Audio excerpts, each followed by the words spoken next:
আমার ব্যথার সাক্ষী শুধু ব্যাকুল দুটি আঁখি। গায়িকা বর্ষা চৌধুরীর অনেক পরিচয়। একাধারে তিনি নারী উদ্যোক্তা, অভিনেত্রী ও সোশ্যাল মিডিয়া ইনফ্লুয়েন্সার। সামাজিক যোগাযোগ মাধ্যমে নিজের সুখ দুঃখের কথা বলে প্রায় আলোচনায় আসেন তিনি। এবার মৃত্যুর গুঞ্জনে খবরের শিরোনাম হলেন এত আঘাত সয় তরে। আজ বুধবার দুপুর 1টার দিকে বর্ষাস লাইফস্টাইল নামের পেজ থেকে বর্ষার মৃত্যুর খবর জানিয়ে লেখা হয়, আজ 12টা 20 মিনিটে হার্ট অ্যাটাকে পৃথিবীর মায়া ত্যাগ করেছেন বর্ষা চৌধুরী।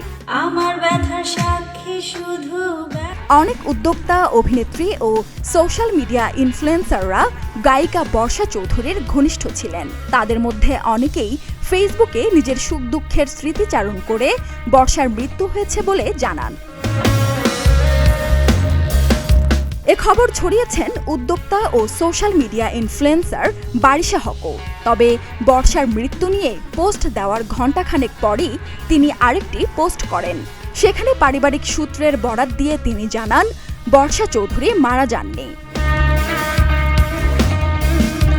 বারিশার স্ট্যাটাসে হাসির হিড়িক পড়েছে।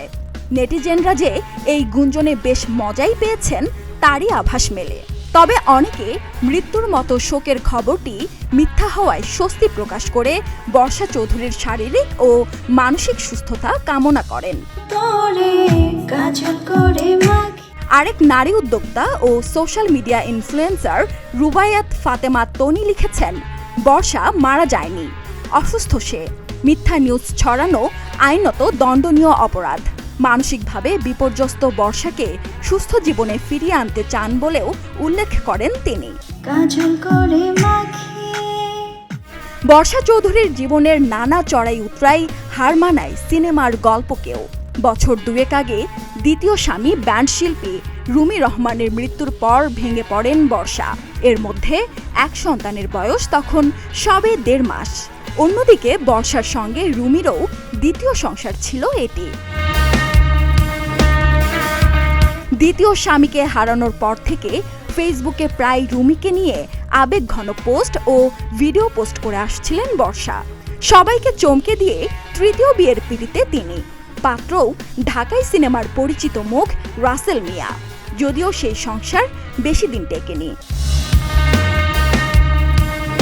সুরাইয়া শুভ্রা, প্রতিদিনের বাংলাদেশ।